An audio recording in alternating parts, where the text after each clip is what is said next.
Word. I wanna be back with you, baby. C.W. McCall became an unlikely chart-topping sensation in 1975 with the novelty country hit Convoy, a catchy storytelling anthem that perfectly tapped into America's CB radio I wanna be back, make that look so good. I've got things on my mind. and trucking craze.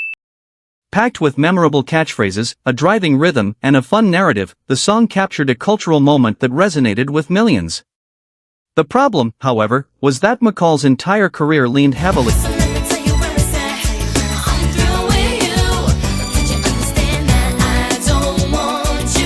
on the exact same formula. Songs such as Wolf Creek Pass and Round the World with Rubber Duck simply recycled the spoken-word trucking concept without bringing anything fresh to the table. Once the novelty wore off, listeners were left with repetitive stories, predictable jokes, and bland country arrangements that lacked the excitement and originality of Convoy. Hey lady, you lady, cursing at your life. Instead of evolving musically, McCall remained trapped inside the gimmick that made him famous. Snow experienced a similarly meteoric rise when his 1993 smash hit Informer dominated the Billboard Hot 100 for 7 straight weeks. The track stood out thanks to its lightning-fast vocal delivery. I've been to paradise, but I've never been to me. Yet sharp, Infectious chorus, and unique blend of reggae, hip-hop, and dancehall influences. Yet beyond that breakout single, his catalog struggled to leave a lasting impression. His debut album, 12 Inches of Snow, and later releases revealed an artist unable to recreate the same spark. Songs like Girl I Used to be the hero of the ball game. Had Been Hurt leaned into overly dramatic R&B vocals layered over dated synthesizer production, while later attempts at reggae pop and hip-hop ballads lacked the confidence, charisma, and memorable songwriting that made Informer such a phenomenon. Without a standout hook carrying the call. Breaker 19, this here's a Rubber Duck. You got a copy on me, big fan, come on? music, Snow's later work felt surprisingly ordinary, highlighting just how extraordinary his one defining hit really was. The Swedish Eurodance group Rednecks also built an entire career around one unforgettable novelty success. By mixing traditional American folk and country influences with high-energy Eurodance beats,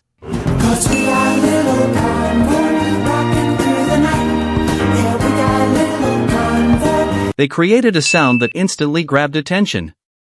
Their breakout hit became a worldwide party anthem, but everything that followed struggled to match its quirky appeal. Rather than expanding their musical identity, the group continued recycling the same exaggerated hillbilly image and formulaic dance production, making later releases feel more like pale imitations. Yo ho ho, and 1,000 trucks gonna take a bath with a rubber duck. Yo ho ho. Rednecks burst onto the international music scene in 1994 by creating one of the most bizarre crossover hits of the decade. Their smash single Cotton Eye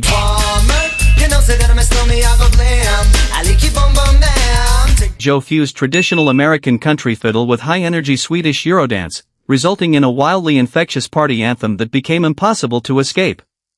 While the song's chaotic charm made it unforgettable, the magic quickly faded beyond that one hit. Their albums Sex and Violins leaned far too heavily on the same country techno gimmick, offering repetitive tracks that felt more like recycled ideas than genuine creativity. Even worse were the band's attempts at emotional ballads such as Wish You Were Here, where they abandoned their eccentric personality in favor of bland synthpop that lacked both originality and emotion.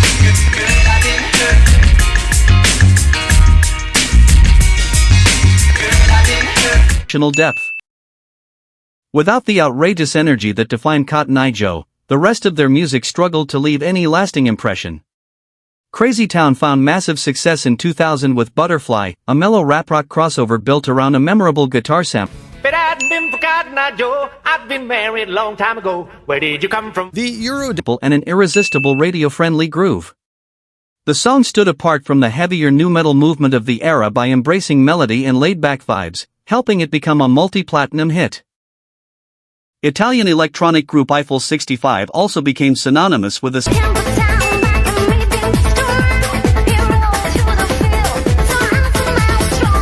But if you none. Their 1999 hit Blue, de Body, captivated audiences with its unforgettable synthesizer melody, futuristic production, and distinctive vocal effects, becoming one of the defining dance tracks of its era. Unfortunately, the rest of their catalog rarely captured that same spark. Songs like Too Much of Heaven attempted to explore deeper social themes but came across as shallow and overly simplistic, while tracks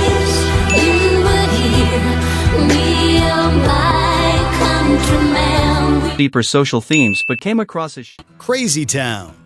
Come my lady, come my lady, you're my butterfly, sugar, baby. concepts and repetitive production that quickly wore out their welcome. Once the iconic melody of Blue was gone, the group's songwriting and production often felt uninspired, exposing how heavily their success depended on one extraordinary track. Aqua experienced a similar fate after dominating Drop kick, it's toxic, trouble like your girl in a mosh pit, I've lost it. the charts with Barbie Girl in 1997. The song cleverly blended satire, cartoonish vocals, and infectious Europop production into one of the most recognizable hits of the decade. However, much of the duo's later material simply recycled the same formula without adding anything fresh. Tracks like Lollipop, Candyman, and Bumblebees repeated the familiar dynamic of Renee Diff's exaggerated spoken versus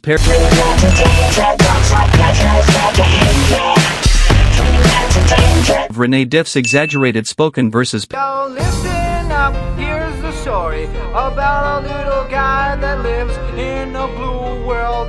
but lacked the sharp humor, memorable melodies, and polished songwriting that made Barbie Girl such a worldwide sensation.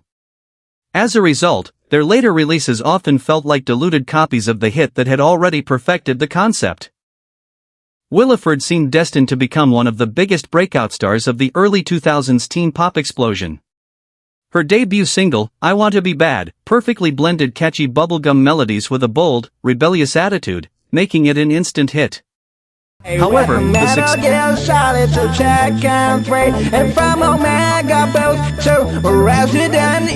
success proved difficult to repeat.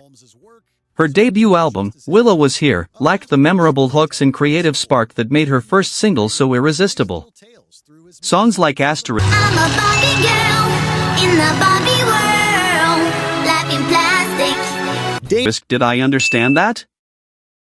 Asterisk attempted to capture the same edgy pop princess energy but instead felt overly polished and emotionally flat. Much of the album was weighed down by forgettable filler tracks and uninspired R&B. You can brush my hair, undress me everywhere. Imagination, life is your Inspired ballads that failed to showcase her personality. Even her later attempt to reinvent herself with the unreleased rock-pop track A Toast to Men couldn't revive her momentum, ultimately proving that I Want to Be Bad was more of a one-time breakthrough than the start of a lasting pop career. Charlene, on the other hand, earned worldwide recognition with her emotional 1982 hit I've Never Been to Me. The song's unforgettable spoken word bridge, filled with dramatic references to preachers, stripteases, and champagne on luxury yachts, turned it into an unlikely camp classic. Her soaring vocals gave the melodramatic ballad an emotional power. Vanilla Ice. Let's kick it! Ice, ice, baby. Here's That audiences couldn't ignore. Unfortunately, the rest of her catalog never reached the same level of impact. Much of her later work consisted of dated, theatrical pop songs and heavy-handed gospel recordings that have aged poorly. Ice, ice, baby. Ice, ice, baby. Even Used to Be, a duet with Stevie Wonder, struggled under overly sentimental lyrics and an excessively preachy tone. Without the unique charm and accidental magic of her